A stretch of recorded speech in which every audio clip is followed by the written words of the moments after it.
Hello everyone, this is Neha और आज हम बात करेंगे सुप्रीम कोर्ट के एक ऐसे जजमेंट के बारे में जहां उन्होंने बोला कि जो इतनी हार्श बेल कंडीशंस हैं वो एप्लीकेबल नहीं हैं उन ऑफेंसेस के लिए जिनकी सज़ा 7 साल या 7 साल से कम है। सुप्रीम कोर्ट ने कहा कि ये देखा गया है कि जो लोअर कोर्ट हैं वो क्या करते हैं, जो हार्श बेल कंडीशंस हैं जो कि बहुत ही सीरियस ऑफेंसेस में लगाई जाती हैं वो उन्हीं को ही यूज़ कर रहे हैं छोटे मोटे ऑफेंसेस में भी। जैसे कि Motiram versus state of Madhya Pradesh के केस में हुआ, एक गरीब मजदूर था और उसको लोअर कोर्ट ने बेल तो दे दी लेकिन साथ में बोला कि उसको बहुत अच्छा खासा श्योरिटी अमाउंट भी देना पड़ेगा और साथ में कोई लोकल डिस्ट्रिक्ट ऑफिसर से उसको श्योरिटी भी लेनी पड़ेगी। अब लोकल डिस्ट्रिक्ट ऑफिसर क्यों श्योरिटी देगा और कहाँ से लाएगा वो इतना हैवी श्योरिटी अमाउंट। उस चक्कर में क्या हुआ कि उसको बेल तो मिल गई लेकिन फिर भी वो कस्टडी में रहा, मतलब ट्रायल हुआ नहीं, कोर्ट ने कोई फैसला सुनाया नहीं, बेल मिलने के बावजूद भी वो जेल में ही रहा। इसे कहते हैं पूरी तरह से नाइंसाफ़ी। तो सुप्रीम कोर्ट ने क्लियरली बोला है कि बेल की कंडीशन सही होनी चाहिए।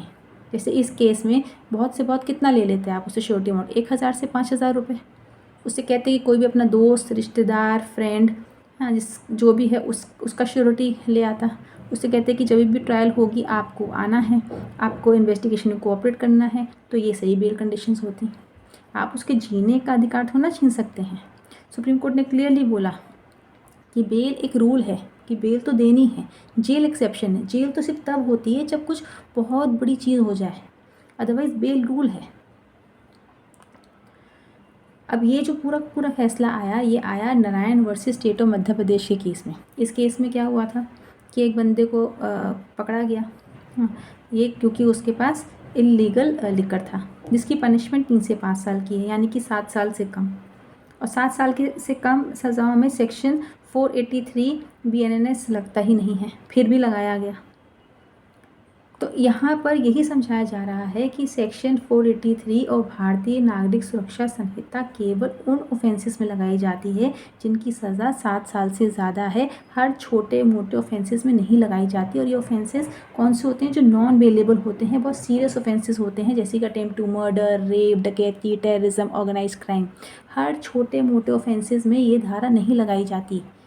इस धारा के चलते ही बोला जाता है कि आपको बार बार पुलिस थाने आना होगा, आप शहर से बाहर नहीं जा सकते, आप देश से बाहर नहीं जा सकते, आप किसी एविडेंस के साथ छेड़छाड़ नहीं कर सकते, आप विटनेस को क्या कहते हैं थ्रेटन नहीं कर सकते। आप ऐसे बहुत सारी चीज़ें लगाई जाती हैं क्योंकि ये बहुत बड़ा सीरियस ऑफेंस है। पर हर छोटे मोटे ऑफेंस में ये धारा नहीं लगाई जाती। बट हो क्या रहा है, हर छोटे मोटे ऑफेंस में लोअर कोर्ट जो है यही धारा लगा देते हैं।